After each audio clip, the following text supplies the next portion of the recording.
Subscribe कीजिए जुक्ति और मुक्ति यूट्यूब चैनल को और बेल आइकन को दबाइए लेटेस्ट वीडियो सबसे पहले देखने के लिए। धारण करते हैं। इसी तरह से आत्मा रूपी पुरुष शरीर रूपी वस्त्र जब पुराना हो जाता है उसको त्याग करके नया शरीर रूपी वस्त्र आत्मा रूपी पुरुष धारण करता है। गीता जी में भगवान श्री कृष्ण कहते हैं, वाशांसि जीर्णानि यथा विहाय नवानि प्राणानि।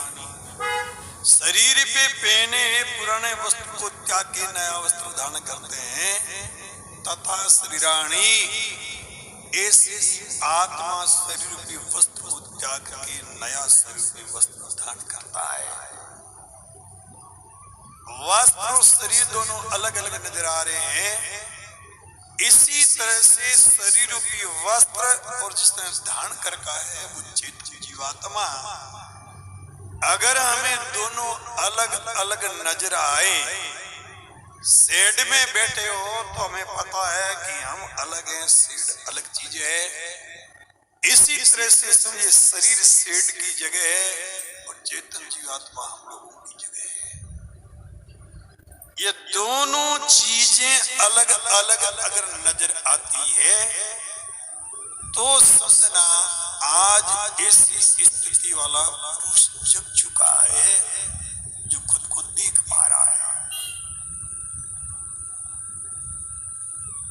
भगवान जाम्बू जी कहते हैं ये अवसर आया है, मौका आया है और ये मौका हाथ से निकलने जाएगा। जामानी परंपरा की साखियों में भी आप बोलते हो, गाते हो, सुनते हो, जागो मोमना ना सो ना करो नींद प्यार, जैसा सपना रेण का ऐसो ही संसार। मोमन अर्थात मुमुक्षु, मोक्षो में भूयात इति दृढ़ इच्छा, जिसके दिल में ये दृढ़ संकल्प जागृत हो चुका, मुझे मुक्ति को पाना है, मुझे मोक्ष को पाना है। उस लक्ष्य को पाने के लिए दृढ़ संकल्पित हो चुका जो साधक है उसको कहते हैं मोमन।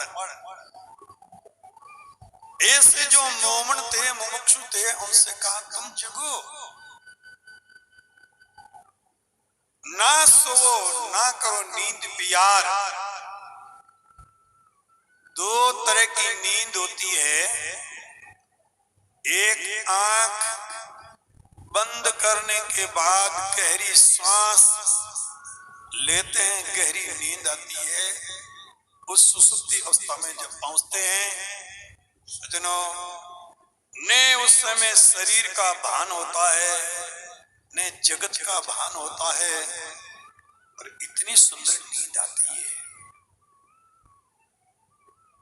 यह शरीर जगत का हिस्सा है और जीव है वो जगदीश्वर का हिस्सा है, अंश है। जब जब जीव जगत से जुड़ता है तब तब ये थकान महसूस करता है, परेशानी महसूस करता है, दुख का अनुभव करता है। जब जब जगत से संबंध छोड़ करके जगदीश्वर की शरण में पहुंचता है, वहां रात महसूस करता है, उसकी थकान दूर होती है। हकीकत यह है कि जगत से जुड़ करके हम रह नहीं सकते। हाँ, हमारी कोशिश रहती है घंटा, 2 घंटा, 10 घंटा, 12 घंटा, लेकिन अंत में जगत को छोड़ते हैं तब थोड़ी सी राहत महसूस होती है। आदमी कितनी भी अच्छी वस्तु को प्राप्त कर लेता है लेकिन उसको सोने मत दो, जगना पड़ेगा भाई। क्योंकि जब तक वो जगा रहता है तब तक जगत से जुड़ा रहता है। और जगत से जुड़ा रहता है तब तक दिमाग में जगत के अनेक प्रकार के विचार आते हैं। कभी कभी तो ऐसे विचार आते हैं सिर फटने की तैयारी हो जाती है। जब जगत से संबंध छूटता है थोड़ी सी नींद आती है, समझो वो परमात्मा की गोद में चला गया, खुद के पास खुद चला गया, जिसका अंश है अंशी के पास जब चला जाता है तो उसने इतनी अच्छी नींद आती है और आंख जब खुलती है तब कहता अब उस सिर मेरा हल्का हुआ, अब मेरी थकान दूर हुई। सजनों, जहां पहुंचने से थकान दूर होती है, जहां पहुंचने से तंदुरुस्ती महसूस होती है, जहां पहुंचने से आप अपने आप को हल्का महसूस कर रहे हो, विचार करना, सोचना, खुद अकेले एकांत में बैठ के सोचना। जहां जाने से शांति मिलती है, जहां जाने से तनाव कम होता है। जो जाना नहीं जानते वो डॉक्टरों के यहाँ पहुंचते हैं, दवाई लेकर के फिर वहां पहुंचते हैं, इस शरीर को बेहोश करते हैं कि इस शरीर से संबंध मेरा कट जाए। दवाई लेके शरीर से संबंध या जगत से संबंध विच्छेद करने के राहत मिलती है। तो सजनों, शरीर की शक्ति के रहते वो उपाय करो ना, जिससे जगत और शरीर दोनों से संबंध कट जाए और जगदीश के साथ में हमारा संबंध जुड़ जाए। संतों ने कहा जैसा सपना ऋण का ऐसो ही संसार। जब हम सोते हैं सपना अवस्था में रहते तो सपना आता है, और मेरे ख्याल में सब तो सबने थोड़ा थोड़ा देख लिया होंगे, नहीं देखे तो टाइम बहुत बड़ा देख लोगे। सपना आता है,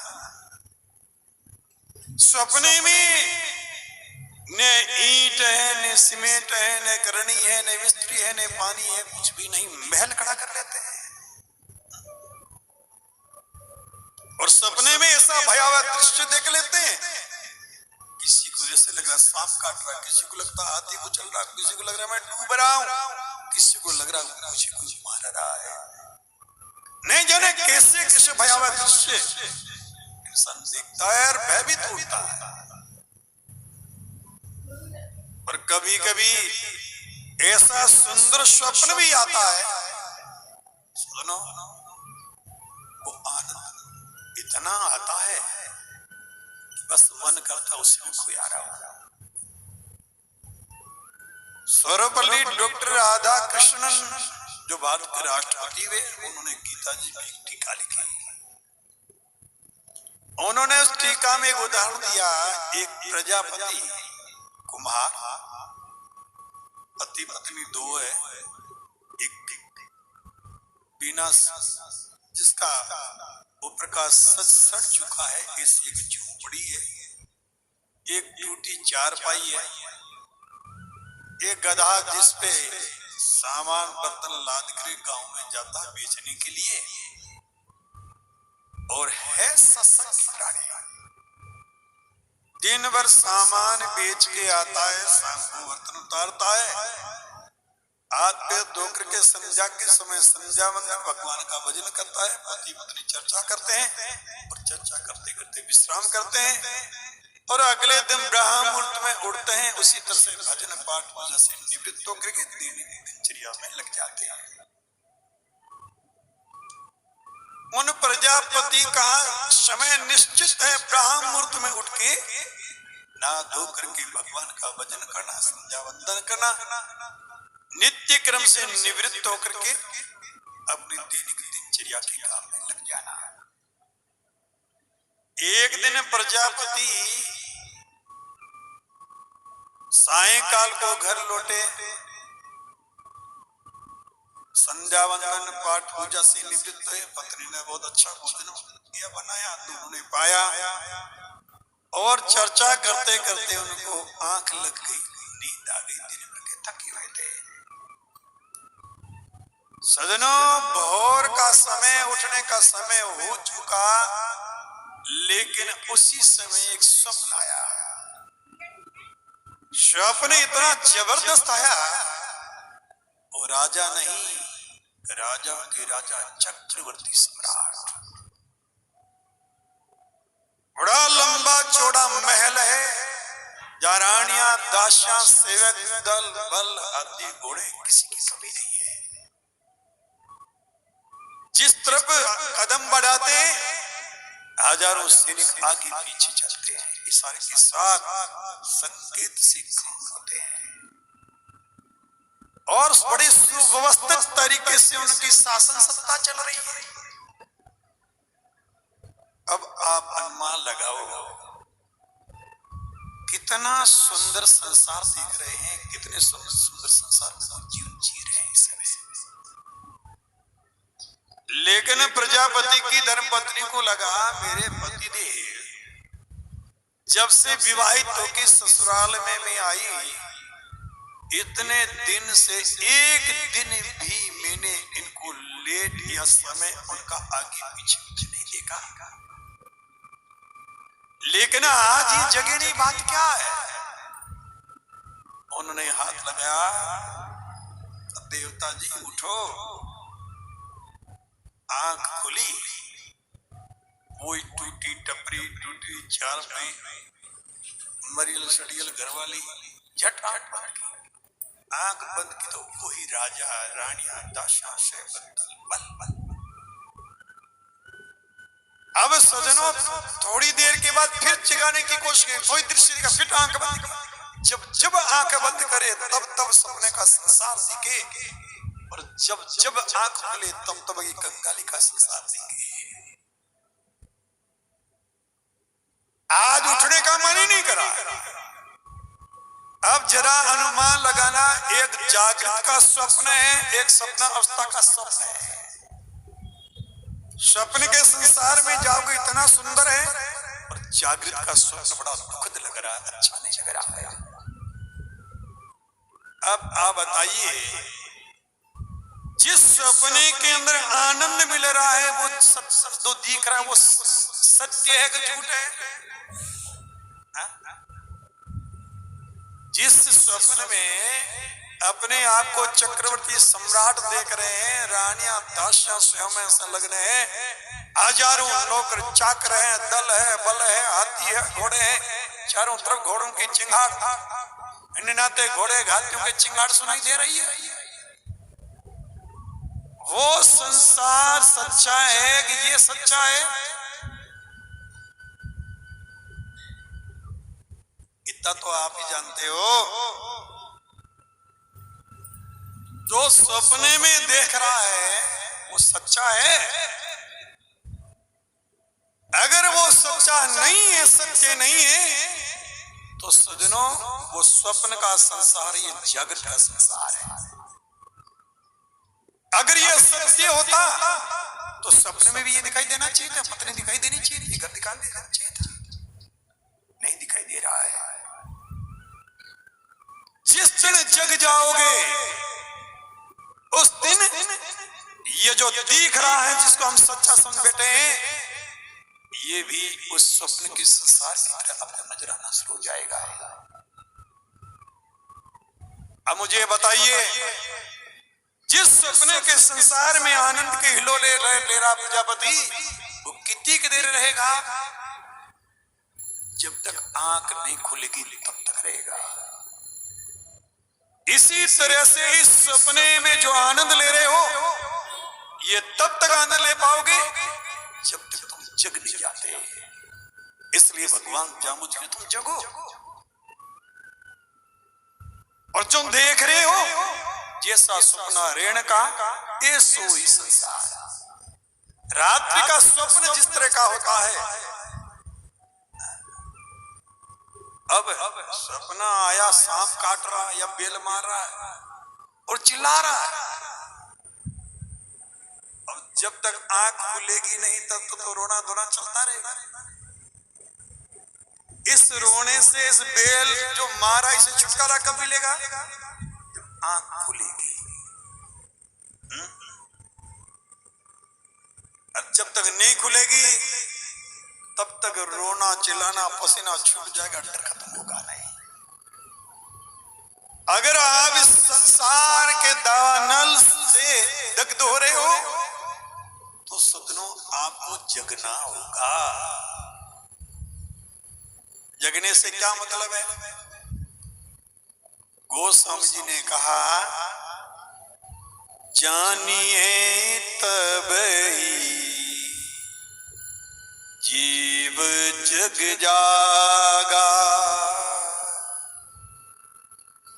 जानिए तब ही जीव जग जागा। जब सब विषय विलास विरागा, जब सब विषय विलास विरागा।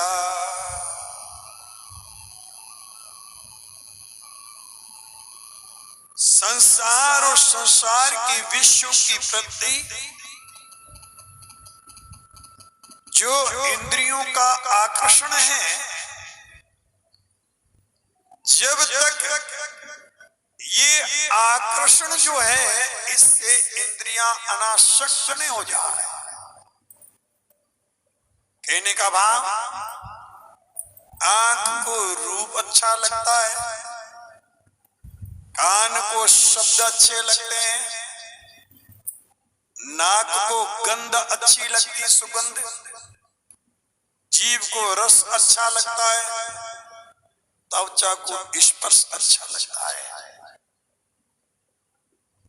आपने विचार किया होगा, आपके जीवन में कईयों के तो अनुभव हो चुका है। एक समय था मीठा खाने को मन करता था, चाहे लड़के ले तो भी खाने की कोशिश करते थे, लेकिन वही चीज आज सामने है उसकी तरफ मन जाता ही नहीं। और कोई खाने के लिए कहे नहीं, मीठा नहीं। आज चर्चा करते, एक जमाना था लोग हलवा खाने के लिए रेस्टोरेंट तो पहचाने जाते, आज हलवा खाना हलवा किसी चीज को उपयोग में लेते लेते उससे स्वतः ही मन का उपराम हो जाना। कोशिश करने की जरूरत नहीं, सोचने की जरूरत नहीं। उस वस्तु के प्रति वो चाहना है ही नहीं मन में, मिले तो ठीक, नहीं मिले तो ठीक, कोई फर्क नहीं पड़ता।